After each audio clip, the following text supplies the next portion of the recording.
meeting presents us with a new situation this year.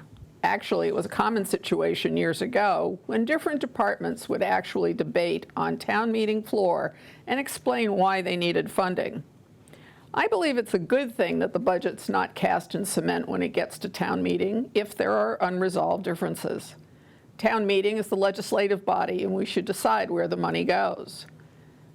This year we have recommendations from the town administrator, the select board, and the finance committee for their approaches to a balanced budget. Some people wonder why the select board should make such a recommendation. Well, schools, including Keefe, account for about $40 million, the select board for about $25 million, and less than $1 million for all of the other departments like the Board of Assessors or Health. It makes sense to me that the select board should support and defend their requests just like the schools do. This year there are 3 different demands. Newfield's management division as part of the DPW to ensure all playing fields are safe and in good condition. A new psychologist for primary schools to screen and test for mental health issues. And an additional police officer to meet the escalating public safety demands, especially those of mental health related emergencies. This collision of needs made me stop and think, is there a way to plan for these? How would we? Would there be any way to measure one against the other so we know which to do first? My big complaint is the boards and committees do not talk among themselves to share information. And I believe this is a huge failing on our part. And when I say our part, I mean as a member of one of those boards. I will accept that all of these requests this year are necessary and important. And we're not going to discuss the issues themselves today. But we are going to talk about policy and processes to measure the sustainability of the town. We know that all things have some cost in resources, not always money, but is there a way to plan the operating budget in a way similar to the capital expenditure budget? Are there ways to measure levels of service and quality of life? And where do we begin? So I've asked 4 people to join me today, and we're going to start with Tina Hein.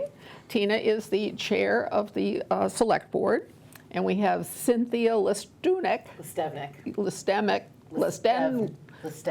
Listewnik. I've said it before, yes. But at any rate, she is the chair of the school committee, and Dr. Susan Kustka from the who is the superintendent of schools, and Travis Ahern, who is the town administrator.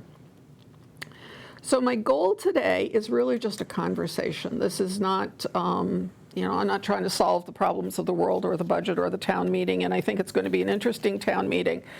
But to begin with a conversation, I'm just going to turn to Tina, and I'm going to say, Tina, what do you like about living here? What do I like living about in the town of Holliston? Yeah. Obviously, I have tremendous family history here. It's where I grew up. I have tremendous pride. It's where I graduated from high school. It's where my children have graduated from high school and are about to graduate from high school. I still have family who live here. So the love is deep and personal in that regard, very strong family ties. From where I sit on the select board, what I love about Holliston as a community is that we are a very small, family-focused, focused town. I think we cherish the things that bring us together. I think we put effort into those events, those opportunities to come together as a community, and I think, again, we really are a very family-focused, community-focused town. And I'll speak to one example of how I see that demonstrated on a daily basis. The rail trail runs behind our house. It's elevated through our backyard. And so for a good part of the year, I get to witness from my kitchen table the activity on the rail trail. And one of the most heartwarming observations that I make on a daily basis is the number of families that are up on the rail trail, the number of groups of individuals of mixed ages, of all ages, out there enjoying the time that they have together in Holliston. It brings people to Holliston, but I believe it keeps people in Holliston. I am a physical therapist, so the idea of activity, exercise for well-being is very meaningful to me, and so the fact that we can come together as a community while we are actively engaged outdoors with exercise, that to me is what Holliston is, a small community, family-focused town. And that's why I love it. And I did not give her fair warning that she was going to get that question, so that was not rehearsed. So, Cynthia, how about you? Well, I moved here in 2010 and from Needham, where I grew up. And Holliston reminded me so much of what Needham was like when I was growing up. Like, my next door neighbor was the head of the DPW growing up in Needham, and that just would not happen today. And I felt like with the school offerings that they had here, that this was a great place for me to be able to take roots with my 3 children. And we live in the Queens neighborhood. I love living in the Queens. My neighbors are fantastic. We look out for each other. We support each other. We enjoy being together and hanging out as a group. And I love the community that is here, and echo a lot of the same sentiments as Tina. I don't have the rail trail in my backyard, but I do love seeing my neighbors walking their dogs and being together. But mostly, I enjoy this community and this small town feel. Okay. Well, I know that when we talk about what's important to folks, we often hear that historical character, the downtown. We spend a lot of time thinking about downtown. We do spend a lot of time now worrying about industry, the fact that we may not have quite as much as we need or would like, and so forth. Schools, we've always wanted the best schools, and sometimes we've had the best, and sometimes we've been working at the best, but schools have always been a priority here, and I've lived here since '66. There's some wonderful history about how that transition all took place that I'm writing up right now for the 300th anniversary, because it really was a transition in at that time. But it's a great place for open space. That's another thing that we certainly have valued.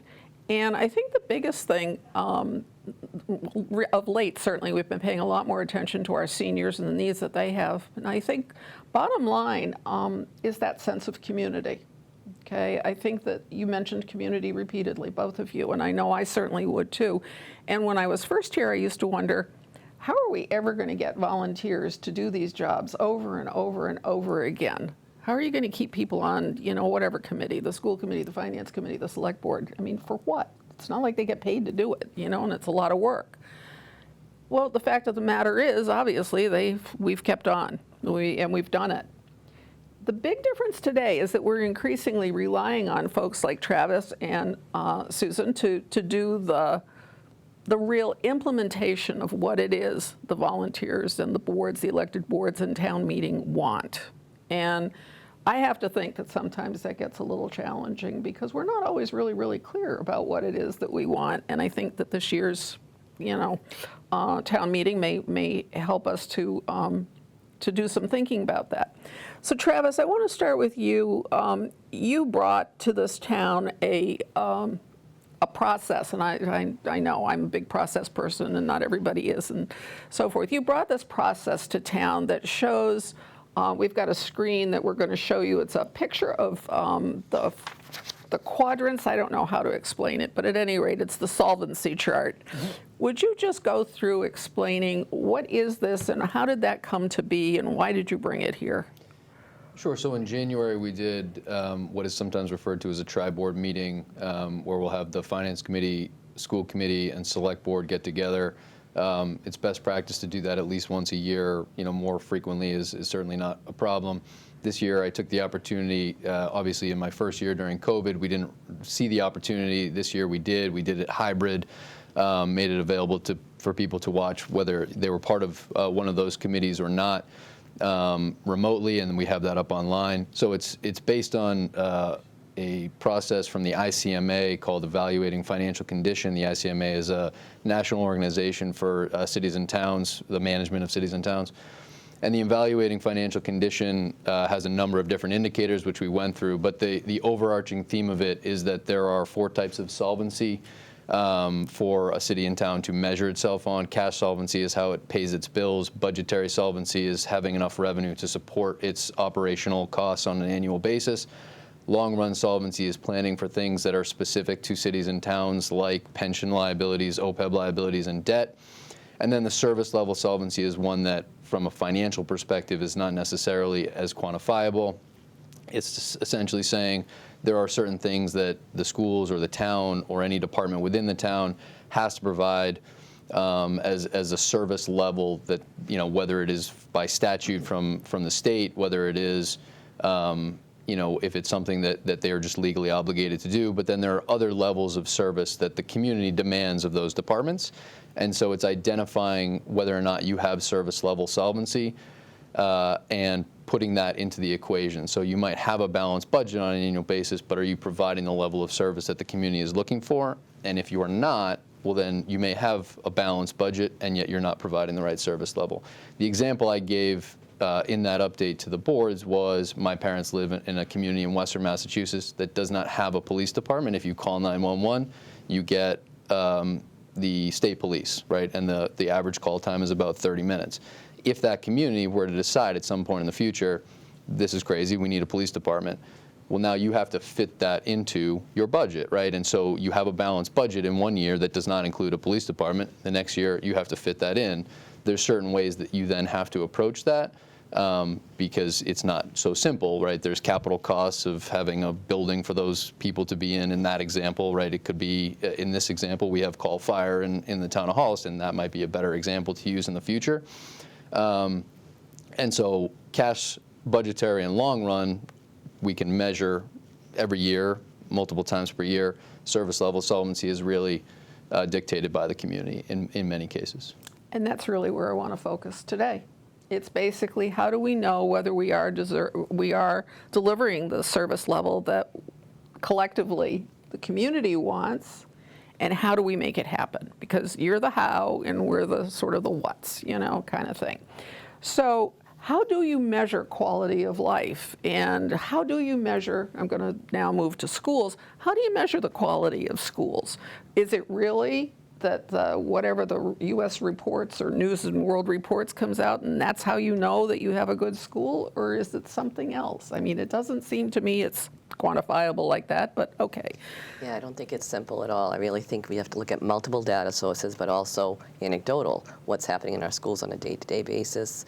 How are we promoting our schools and marketing all the positive things that happen there? I don't think we always do that enough.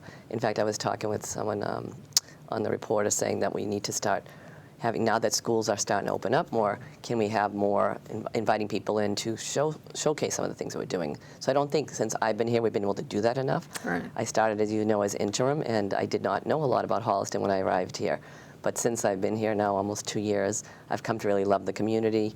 I'm invested in the community, and ultimately I'm here because I care about children and I want the best for children. My goal over the next 5 years with our new strategic plan is to hopefully increase how we are improving our academics and our social emotional well-being for students, because right now that's a critical thing that we know that that's something, if we don't deal with the SEL needs of students, we're not going to fix the academic and increase our rigor there as well. So we're in, I feel, a good place right now. We hired a director of SEL and equity. He's been moving a lot of work forward. It's not something that happens overnight, but I'm hoping over the next 3 to 5 years, you'll see our schools slowly improve. We have good schools, very good schools, but can we make them great? I think they can be great again.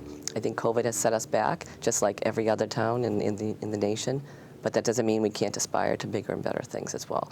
And I think you saw that we have our logo this year was building bridges together, and we used the 8 Arches Bridges theme, and that is my goal as we continue. How do we not only build bridges, but cross bridges and then grow the capacity of the schools and the community together, because they support one another. As soon as the schools get better, it increases the town revenue as well. People want to move here. So we're all in it for the same reason. I think we all care about our students, and they are a big part of the community. And I think that's the critical message for town meeting as well, which is we are all in this together, and there really is no us and them, or there shouldn't be. And it becomes so hard to remember that when you start fighting for that last dime, because you're equally as passionate one to the other about what that dime represents. So the question is, when there is a long-range plan, you've got your strategic plan, and other departments do too. Do you know that your plan meshes with, say, the libraries or even with the parks and rec? They have a long-range plan. How do we know that these things all match? How do we all get that information? I'm going to throw that over to you, Cynthia. What do you think? How do you get all of that to match? Well, I think part of that is about communication. We've talked about having tri-board meetings between the select board, the school committee, and the finance committee to have some more, a better view of that. But I I think some of that just comes down to our own communication so I talk with Tina actually quite often. I mean, I think that it's interesting that you would say that we're not sure these conversations are happening, but I think they actually are. They're ongoing. So we speak pretty often, almost like, I don't know, I don't want to say weekly, but almost. So we are in a lot of communication, but in terms of things like what's happening at Park and Rec, I really rely on Travis and what he is putting forward from the budget response and in our ongoing discussion. So yeah, I think we could use some improvement on how we communicate all the needs. And I think that starts, I mean, Travis has just been here 2 years now, and I think that's a big shift, right? It's been almost 2 years now? It's almost yeah, 3. along with Susan. So I feel like we have some real opportunities for growth here. And I think we're starting to get on the way to that, because I think we have better visibility, I think, than in the past in terms of what those needs are. And some of the documents that he's put forward to us have improved that, I think. We do have a lot of documents, Travis. We really, really do. We do, and we read them. I do too. I do too. But I think there's a forward-looking approach to the question that you asked, and I'll just pull forward one recent experience. I did not participate in this, but a member of my board did, and I'm not sure who from the school committees, I think it might have been you, Cynthia, did collaborate with the Parks and Rec department. There were members of the Finance Committee who were on that. There was a big group of individuals from different boards and committees and staff as well who came together, collaborated, and brought forward the grounds division request that we'll see at town meeting. It's in the omnibus budget. I think that's a great example of collaboration. Is it something that we've routinely, consistently done in the past? No, but again, if you're looking at a forward-facing approach, I think that is proving to be successful. We'll see how town meeting feels about it, but perhaps after May 9th we can stand and say that was successful, and it's a model that we want to replicate moving forward. I'm not sure that it means that everybody has a say in policy per se, but in terms of bringing forward the needs of a committee over here, the needs of a committee over there, or a department, bringing them together to share and then problem solve from that. It's a great example of that work being done fairly recently, and I think it's going to be an approach that will be taken moving forward. Again, separating policy, which lies with the boards responsible for it, separating that from good communication to identify solutions. I think you're absolutely right that is a perfect example of how it can and probably should work. Travis, how do you build the communication? So I think in the example that you gave, I just want to make sure I'm touching on that. So the strategic plan that Dr. Kustka was just referencing is sort of ready to go at this point on the school end. Tina and I were part of that. We were invited to be part of that process and work with a consultant, which is very helpful for me to be, 2 years into a community, being part of that process, seeing the needs, going through it with a variety of different stakeholders in the schools. So that's part of it, right? Understanding, the schools have a strategic plan, Parks and Rec, there's probably some overlap in some of those areas. Library you gave as an example, and we have others. So we have a few things going on right now. The way that the town is currently approaching trying to marry together a variety of different strategic plans is through the Comprehensive Long Range Plan Committee, which has rebranded itself as Envisioning Future Holliston, and will update this May's town meeting with an eye towards October with a final report. I think that's an opportunity certainly to try to tie these things together.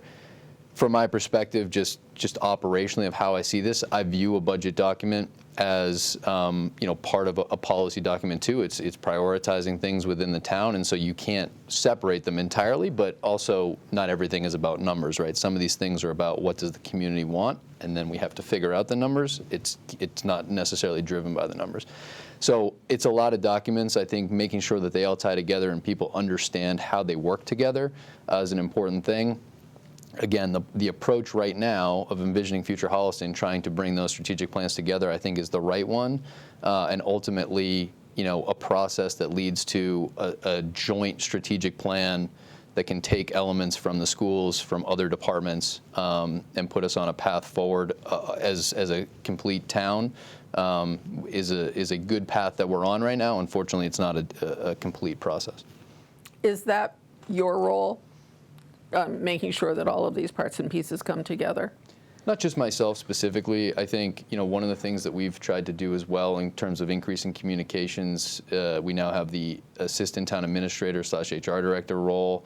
Part of that is staffing across all departments, including the schools, which has been very helpful to kind of understand everybody's needs all together. But then also part of that role is communications, and so we've tried to put together a newsletter that ties all of the newsletters that we had together with the idea of, again, just like we have strategic plans that may appear to be siloed, we can find connections the same way that departments are communicating out information to the town. We can put those together and make sure people can find information in a consolidated way. So I think my office, not just myself, can be part of a connective tissue there. But certainly I'm excited to help that process along. That's a big reason why I was interested in the town of Holliston. I do want to put in a plug for your newsletter that Kathleen Buckley worked so diligently on as the assistant TA. I thought it was a great piece, and I think it did a great job of being able to pull all those things together. So for the public, I would suggest, if you haven't seen the newsletter, it is available on the town's website. And the presentation that I referenced about the financial stability of the town, that's also on the town's website. The budget, I mean, there are so many documents there that there is really no excuse for saying that the information's not available. It's not easy to pour over all of it, and I'll admit that some of it gets to be pretty dense in that there's so much of it, but it's all there and it's all of value. I want to ask about the schools and how confident in doing your strategic plan and in including a broad cross-section of the town, and I know that you guys do that. How confident do you come out of the process? How confident are you coming out of the process that you really know what the parents or the kids, because some of the older kids have their own opinions, probably different from their parents, but at any rate, how confident are you coming out of that whole collection of information about what information you're getting? Well, I can speak to the beginning process when I purposely brought in a facilitator because I know one of the things I was asked, what is your vision and mission for Holliston? Well, it's not my vision and mission. It is the community's vision. I am the person I'm the CEO for the schools, right? But I need to be transparent about how I approach things. I also need to be receptive in hearing what the community wants. So when we surveyed the community, we got over 1,300 responses, which for a community this size, the facilitators who have been in similar size or larger districts were very impressed with the amount of data we collected. So while some of it is subjective because we had personal comments and people might have a very minuscule, particular to them, a comment that they made, but you do see trends over time. Communication was very clear, and how well can we promote, market, communicate about what's happening in the schools. I try to communicate constantly about what's happening in the schools. However, we haven't had the opportunity to really address a lot of the academic rigor because of COVID, and it definitely has set us back a little bit. But I think the more we can listen to the feedback we're getting from parents, maybe not, I don't take it personally if there's negative or positive feedback. I try to look at what are the themes over time that we're gathering, and we try to, Travis and Tina can speak to, we took all of that data, collected it, looked at it, poured over it for multiple meetings, I think 6 3-hour meetings. In addition, it was a lot of time together. And we had students represented on that committee as well. We had school committee members. So I feel really good about the product that we'll be presenting next week on May 5th at the school committee meeting. Tina hasn't had the time. I've shared it with them, but they haven't had the time to talk about it with us yet. I'm sorry, Tina, Cynthia. Yes. But next week I'm excited that our facilitators will join us, and we'll talk about the vision and mission we are presenting for Holliston Public Schools for the next 5 years. Boy, there's so much going on this month. Really, There's a so lot. much. Tina, how did you find the experience working on that strategic plan? Thoughtful and careful and deliberate. It is a different language than I'm used to speaking, that sort of strategic planning at that level of detail. It's not a process that I had participated in before, and so there was sort of learning on the go as the facilitators were instructing the members who were there, the participants, to do certain tasks and think about things a certain way. So I found it to be intense. Definitely ears and eyes open and paying attention. It was, again, very thorough, very deliberate. And I think I have the email that has the final product in it. Knowing May 5th is the date, it's a May 4th read for me to fully prepare. think the amount of information is tremendous, and I give a lot of credit to the facilitators for guiding so many different opinions, bringing them together. I absolutely would agree with Dr. Kustka that the emphasis on data was significant. That was constantly being brought forward as to what the community had spoken about and what they had shared their feelings on. That was constantly brought forward. A lot of value to that. I would applaud using an outside facilitator. I think that general government could probably at times use facilitators for some of the kinds of discussions that we attempt to do or attempt to have. When it's all the same people in the room, the dynamics are such you can't get past it. You just can't get past it. They are huge walls. So I think that's a big gesture. Travis? So that again goes into the service level solvency, right? The group is putting together what is the community looking for a service level for the schools. Another example, which is a little bit of a different model right now, we're currently projecting for May and June to have a firm called MRI present to the community their thoughts on the current fire EMS models for the town and give recommendations for the future. That wouldn't be for this town meeting, it would be for a future discussion and potentially multiple public meetings. So one of the things, and I think this goes to the heart of kind of one of the questions you were asking of how do we communicate these things. One is we've tried to use a public forum model through a regularly posted select board meeting, put it out there in advance, have people who are interested able to access via Zoom. Any stakeholders welcome to the meeting as well to be part of an open discussion, which is generally moderated by the chair of the select board. So right now we'd probably be on a May-June timeline to have that report presented to the community. I think there's going to need to be multiple community discussions. What does the community want? There'll be recommendations from the professional that we hired to look at us and benchmark us against other communities. But that's another example of service level, right? And so once we have these different things, the community is going to need to make decisions on how it wants to approach those. And some of those things have financial components, and some of them there's a certain amount of pride that we have in our on-call model on fire that the community has a stake in, right? And so there's not just financial components to these conversations. A lot of it is what does the community want? And so we've tried to do that public forum model to get as much discourse as possible, but there are other models that we can follow too. We are looking for community feedback on topics like that. And so I think to your point, that is another conversation that's coming up soon.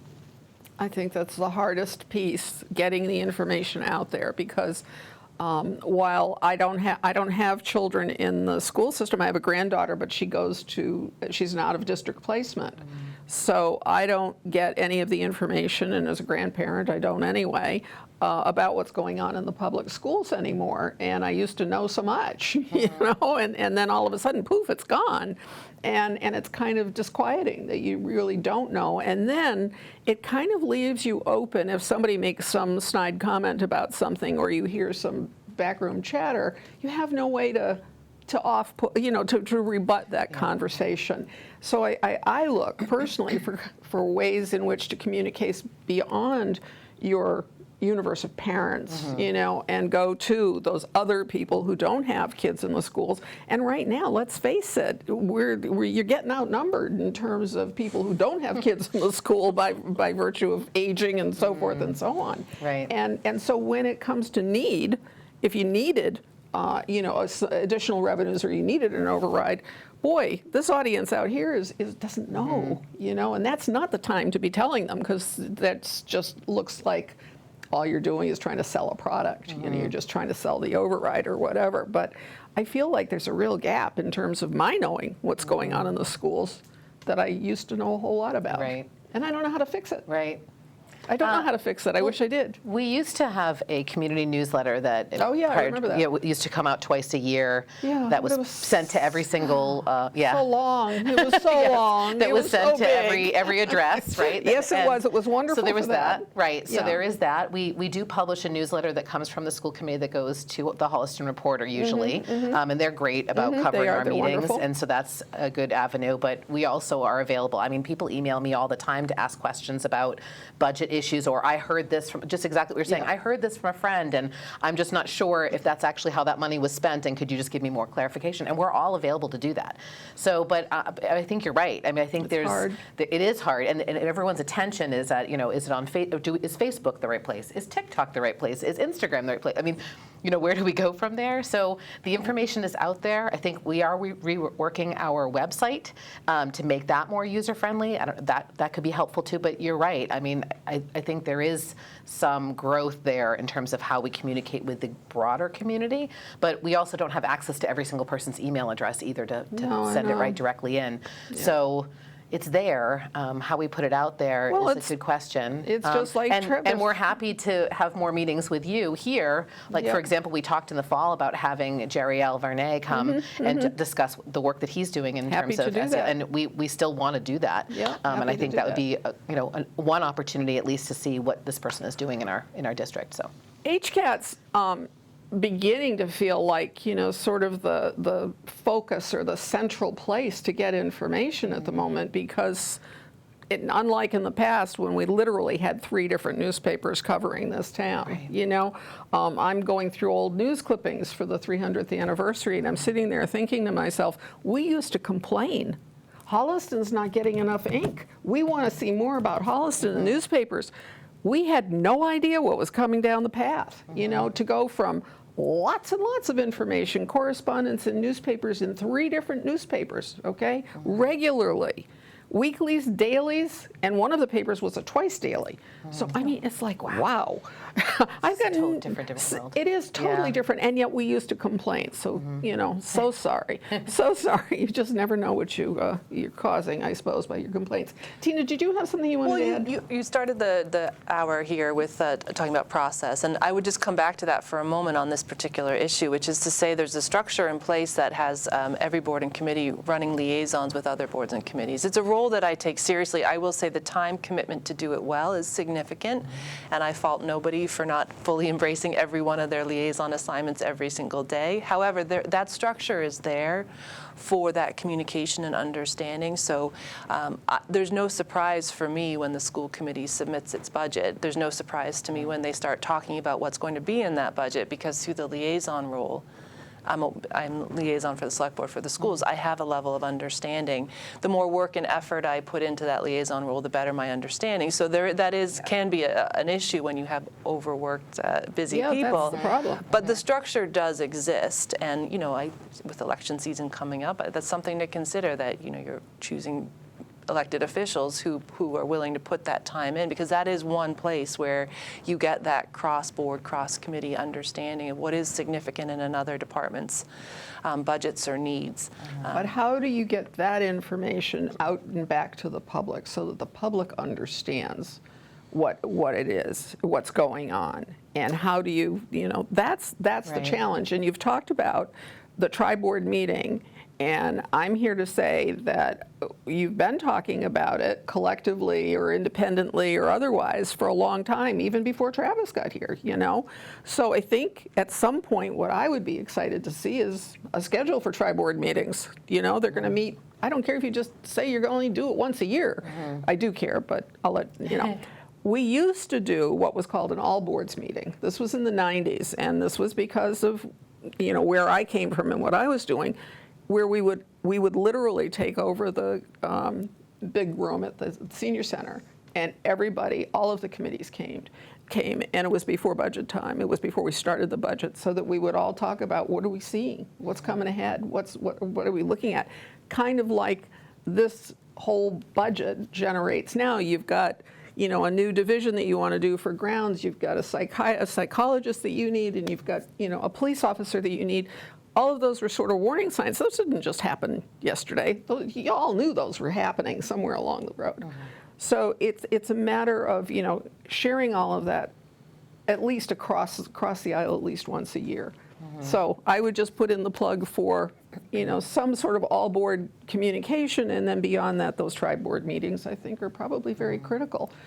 And it gives you the opportunity to use the forum kind of opportunity that you talk about, Travis. Right. This was, the January 22 introduction of the evaluating financial condition. I think this is a baseline document so that people can just kind of understand where the reserves that we always talk about, where all those numbers fall and why they are where they are.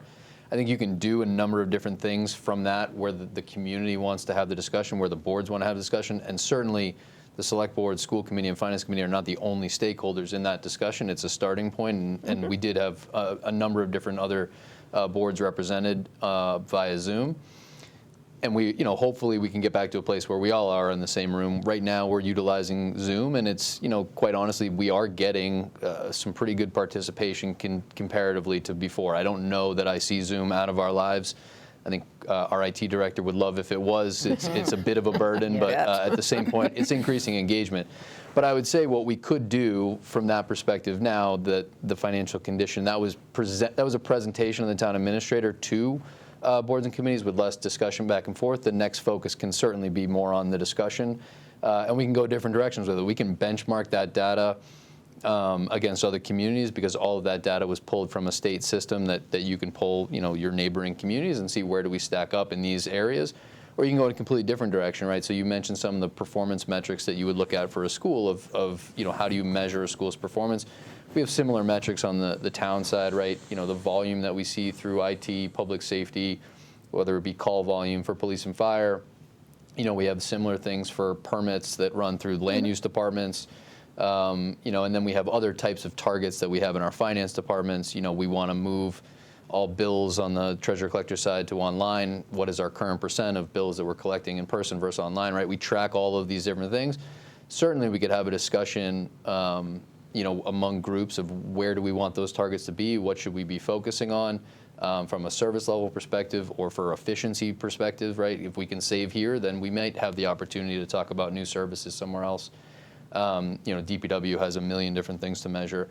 So we could have that discussion. I think probably the most likely next discussion of those three groups, particularly the school committee, the select board, and the finance committee, would be making sure that we have a plan in place coming out of ARPA.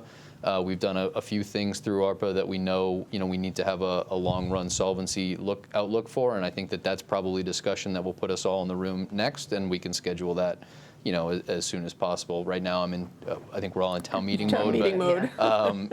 May 10th, hopefully we'll switch modes. May 9th being town meeting. Right. And so, that's kind of where I see that going as well. But there's certainly a number of things, and I think there was a little bit of a hiatus there because of COVID specifically. That I've certainly seen interest from all three of those groups, the leadership in this room, from the finance committee as well, to continue to meet and talk through these topics. So I see that happening in relatively short order. I have just one suggestion or thought, and that is there any possibility of creating an annual survey that could come out at town meeting time that would be public-faced, so that it would be for the public to then, have comment, have the opportunity, and sort of a limited but fixed kind of response. How did you about how the public is feeling about whatever the issue is, and with electronics, with the telecommunication kinds of operations we have now, the surveys are pretty easy. I wonder whether we could leverage the Envisioning Holliston group in terms of that communication of asking what is it that they're looking for. Yeah, could be, but it was just something that, you think about people that, not just the people that go to town meeting, but all of the ones who allegedly would go to town meeting if they had a babysitter or if they could drive at night, or all of those other folks, whatever those. Mary, can I jump in on that? Yeah. So on May 9th, there will be babysitting. Yeah, I was just about to say. Babysitters, Yeah. Yay team, that's So wonderful. We have the Holliston Community Action Fund, their youth division, good. to thank for that. I believe right now they're coordinating what room they might be able to use at the high school, but they have a plan to offer babysitting, free babysitting, the night of town meeting, and I believe the plan includes the possibility that it goes into May 10th as well. So there will be free babysitting, and that should be helpful combined with the 7 p.m. Yes. Yeah. 7 p.m. start Although time for there were town times meeting. in history when we did meet on Saturdays. I'm actually pretty good in the morning, so that would be better for me. But so Me 7 too. p.m. start time and babysitting ought to bring That's some good new news. faces to town That's meeting. good news. That's good news. I do know that some seniors, and your senior population is pretty much a voting population, and for seniors, obviously, nighttime meetings are sometimes a difficulty for them, in terms of whether it's driving or not having access to a car or whatever the situation is. But that is another, population that we need to find a way to kind of reach out to. And maybe it is Zoom, and then you get into the whole idea of electronic voting, and we won't go there today. Okay. Does anybody have anything that they'd like to add to this conversation? I mean, I know that I'm obviously the one who's driving this conversation because I've felt very passionately as I looked at all of these needs that were coming, and they're all perfectly justifiable. It's not that we're sitting here debating about, do we really need, no, that's not the question. The question is, how do we make sure we meet all these needs in some orderly fashion that we can plan for? Anybody got any other last thoughts? I think I would just like to say, having been in other districts, some bigger, some about the same size, but not in a superintendent role, but certainly involved with municipal meetings and so forth, I feel that we've been very fortunate that we have a very collaborative approach. It may not always seem that way, but I mean, Travis and I are on speed dial. We were just texting last night about things. So we're always meeting. Yesterday I met with our newer ATA and HR director, and Cheryl Houle and Kathleen Buckley were with us, so with my HR analyst. So we're constantly meeting and trying to move in a positive direction, and I think we're getting there. We are both still new to the community, but I also feel like I have a very good working relationship with our select board, with our finance committee. I mean, I meet with the finance committee through liaison meetings and budget sub, so I don't see it as tension between the committees. I just see that, unfortunately, when I speak for the schools. I may support the other departments and what their needs are, but my goal as a superintendent is that I am promoting my schools. So I think that's just how we all approach it. We're all speaking for our own departments, and then the community has to speak, right? So what does the community think the needs are? And if there are questions about what those needs are, reach out at any time. I can explain why I put forward one school psychologist, because we have 3 out of 4 buildings, and our numbers have completely blown up in the last few years, so that we can't even get all the evaluations done. So I have that data, and each department has their own data, but we can't have those debates in public because I'm not debating against the police force or we're all seeking the same things, and at the end of the day, the community has to tell us what they want to support for their larger community. Well, and I think that is one of the things that the people who are speaking at town meeting need to remember, is that you're presenting information, but you're not there to attack what the other side is. That would be. I think, coming back to the chart that you had up on the screen earlier, Mary, I think that's what town meeting is going to be faced with. I don't think town meeting in any way, shape, or form, I feel this very strongly with Dr. Kustka, with Cynthia, with Travis, this is not a conflict among boards or committees. I agree that there's very good collaboration happening, and I would not want to present anything other than that to town meeting. I think where you're looking at a debate, a discussion, is the long-run solvency versus service level solvency. That is what the conversation is for town meeting, and that is what town meeting is going to need to decide. Whether or not the creative solution offered by the 3 different, I'll speak for my board, in that the vote taken, the majority vote was to present a solution to address the service level issues that we had identified, and there's a balance there, and the balance in my mind at least would be with long-run solvency. And so coming back to this chart here, I think that's where the debate is, as opposed to a debate between boards or committees. I will let Travis Ahern, who is my true north on financial matters, add if he wants to anything to that, but that is how I would characterize what is going to be discussed at town meeting. True north. I think, right, to that point, I think that as well, the finance committee has come up with a recommendation the select board has, and I sort of had a recommendation early on in the process when, we did have an interesting year this year. All of our major collective bargaining agreements took a little bit more time this year to get done, and now we're all in better position as staff, as management, to be able to move forward. And so that impacted this year, and yet what we started with was, how do we provide a level service? And then what have we identified as a number of different departments as these are clearly growing needs in X, Y, or Z categories.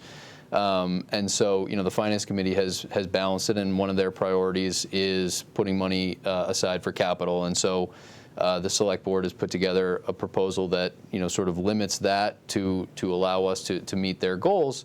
And, I think that is something that town meeting is going to have to ultimately decide on. And that's a good thing. That's a good thing. I mean, there used to be times when this happened at virtually all town meetings where there would be a conversation. Now, you know, obviously everybody has to be respectful and so forth. We are all the same town, but, you know, I have high hopes and expectations, so it doesn't particularly concern me in a negative way anyway. So the one thing that I would leave as a parting thought, if nobody else has, does anybody else have anything? Cynthia, okay, is if there are ways in which you think that we could do better communicating, and when I'm talking about communicating, I'm talking about to the average citizen, average voter, resident, and also to the other boards and committees that are not as well connected, okay? You folks are on speed dial. You on speed dial with anybody else? Okay, you know what I mean? Okay, so there are a lot of other boards, like 9 other or 10 other elected whatevers, okay? Maybe they don't account for a whole lot of money, less than $1 million in any budget, but you're talking about a lot of programs, a lot of services, a lot of part of that quality of life. So how do we get all of those folks on the same page to know what you're doing and to be able to help? You know, because they have connections and people and friends and neighbors and everything too. So if you have those thoughts, send them to us. HCAT's always willing to help. We're, you know, happy to do so. But I'm sure there are other ways in which we can make that helpful, you know. So just let me know. Okay? Thanks so much for coming. I really do appreciate your taking the time, and I hope that it was helpful to you too to process all of this. So anyway, folks, that's it. We do have town meeting, as if you have watched this, you know, May 9th. They say it may go into May 10th, but let's not. Anyway, so May 9th, and then also don't forget that the town election is May 24th, and we will be running the candidates interviews that we've been doing for the last couple of weeks. We will be packaging all of those, and those will start running, I believe it's May 1st. So at any rate, lots happening. Stay tuned. Thank you. Good night.